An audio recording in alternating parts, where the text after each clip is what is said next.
selamat pagi, salam sejahtera bagi kita semua. Saya Dr. Gigi Marlin Himawati, saya adalah salah satu pengampu dari Departemen Ilmu Kesehatan Gigi Masyarakat. Hari ini saya akan menjelaskan mata kuliah saya mengenai metodologi penelitian di Blok 16. Hari ini saya akan menjelaskan mata kuliah saya mengenai metodologi penelitian di Blok 16. Gambaran umum dari Blok 16 yaitu mengenai metodologi penelitian merupakan blok yang mempelajari tentang suatu cara atau teknik yang sistematis dalam rangka pemecahan masalah untuk menjawab permasalahan-permasalahan atau fenomena yang terjadi. Adanya metodologi penelitian akan memudahkan dalam mengambil kesimpulan-kesimpulan sehingga dapat menemukan solusi dari pemecahan masalah. Mahasiswa melalui blok metodologi penelitian diharapkan mampu mengetahui dan mengaplikasikan dalam proses penelitian, sistematika penelitian, jenis penelitian, sehingga dapat membuat suatu proposal penelitian atau karya tulis ilmiah. Secara spesifik, blok metodologi penelitian mempelajari tentang pengantar metodologi penelitian, jenis penelitian dan pola umum penelitian, etika dalam penelitian, perumusan masalah, tujuan, kerangka berpikir, dan hipotesis penelitian, teknis sampling berdasarkan jenis penelitian, screening, kemudian tata cara penulisan laporan, evidence-based dentistry, dan penyusunan pustaka dengan Mendeley. Capaian pembelajaran dari metodologi penelitian di Blok 16 yaitu mahasiswa mampu mengetahui dasar-dasar metodologi penelitian. Kemudian yang kedua, mahasiswa melakukan critical appraisal berdasarkan evidence-based dentistry.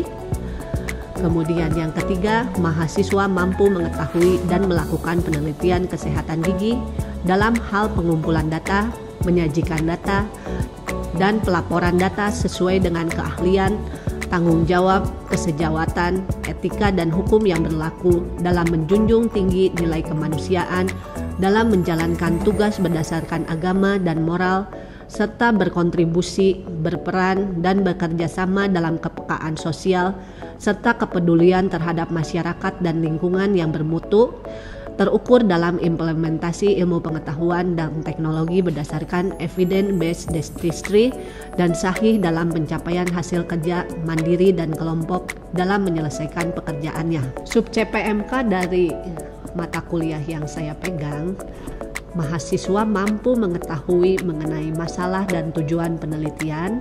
Kemudian yang kedua, kerangka berpikir. Ketiga, definisi macam-macam dan uji hipotesis.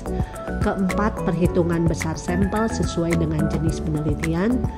Kelima, definisi dan jenis-jenis variabel.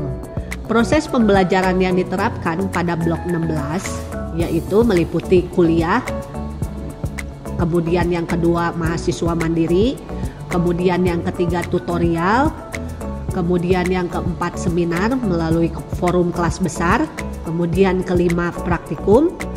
Kemudian terakhir keenam, PLK, yaitu kegiatan pembelajaran luar kelas. Evaluasi terhadap mahasiswa dilakukan terhadap dua ranah, yaitu melalui knowledge-nya dan attitude.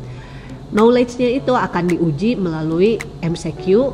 MCQ itu ujian tertulis pilihan ganda. Kemudian OSOCA, Objective Student Oral Case Analysis, dan OSPE itu merupakan ujian praktikum. Sedangkan yang kedua, attitude, melalui observasi dengan daftar tilik selama proses tutorial dan praktikum. Untuk komposisi penilaian Blok 16 yang memiliki bobot 4 SKS dengan rincian sebagai berikut. Nilai harian berupa kuliah, tutorial, praktikum itu sebesar 20%, kemudian nilai OSPE yang merupakan nilai praktikum itu 10%, kemudian nilai OSOCA 10%, kemudian PLK terdapat dua bagian, individu 2% dan kelompok 8%, kemudian terakhir nilai MCQ sebesar 50%. Total keseluruhan bobot sebesar 100%. Berikut saya sampaikan cuplikan video pembelajaran kuliah, praktikum, dan PLK atau pembelajaran luar kelas dari Blok 16 metodologi penelitian.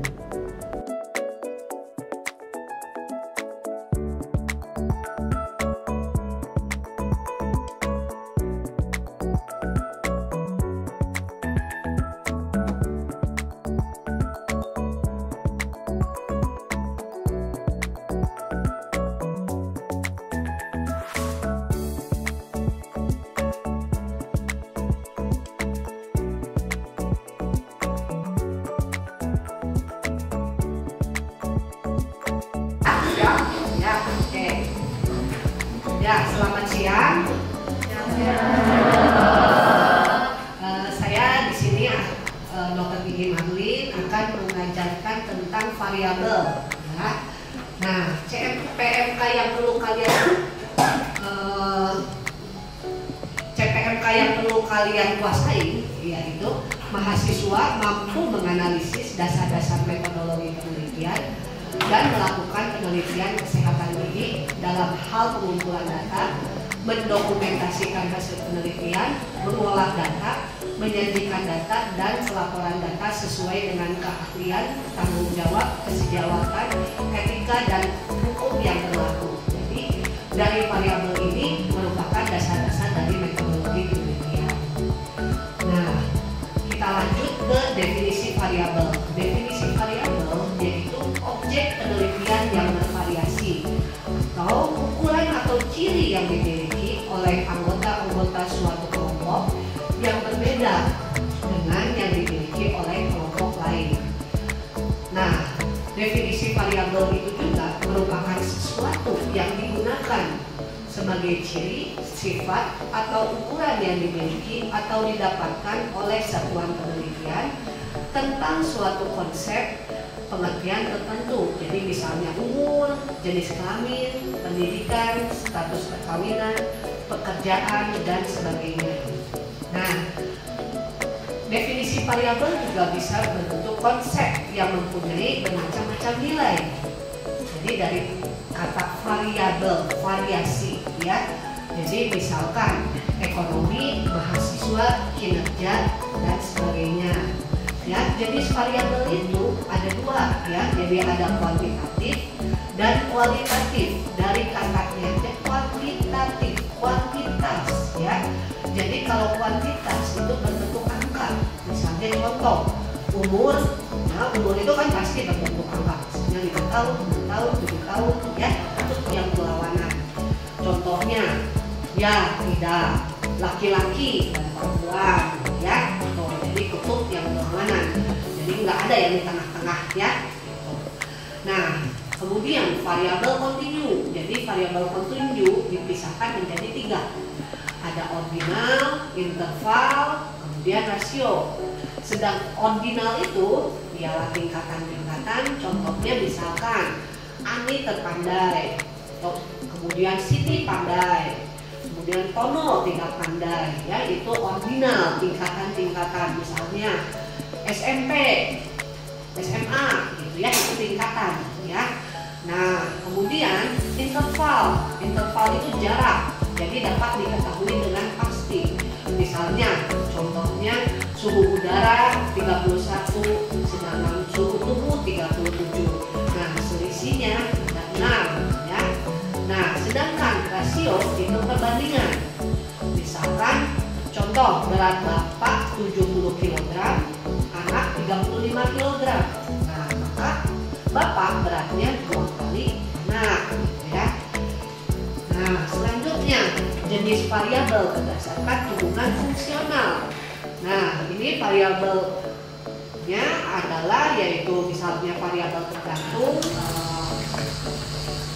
Kebetulan anak mahasiswa saya yang sedang skripsi sedang meneliti pengaruh menyikat gigi terhadap pengetahuan, ya. Nah, itu. Nah, namanya juga pengaruh menyikat gigi terhadap pengetahuan, gitu ya. Nah, menyikat giginya itu apakah mempengaruhi pengetahuan? Gitu, ya. Kalau misalnya pengaruh menyikat gigi terhadap pengetahuan, ya, bingung. Nah, itu bisa hubungan, jadi hubungan antara bentar saya juga misalkan hubungan antara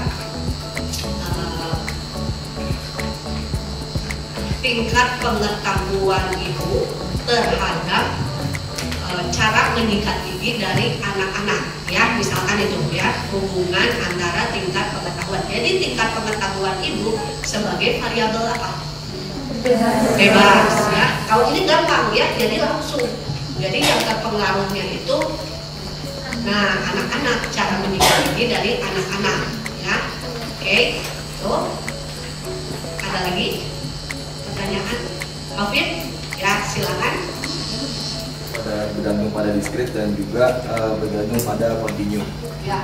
Untuk yang diskrit sendiri kan untuk penjelasannya yaitu dikategorikan dari dua kutub yang berlawanan. Boleh minta contoh lain dok, maksud dari diskrit itu seperti apa? Mungkin terima kasih dok. Apa maksudnya? Contoh dari sifat yang diskrit itu seperti apa dok? Selain laki-laki dan perempuan. Maksud dari berlawanan tersebut seperti apa dok? Ya, biasanya dua kutub ya. Biasanya nanti saya ujian semesternya pasti keluarnya tentang skenario ya. Nggak usah belajar, yang penting kalian benar. Terima kasih atas perhatian semuanya ya.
Demikian deskripsi dari saya mengenai pembelajaran blok 16 metodologi penelitian. Terima kasih atas perhatiannya.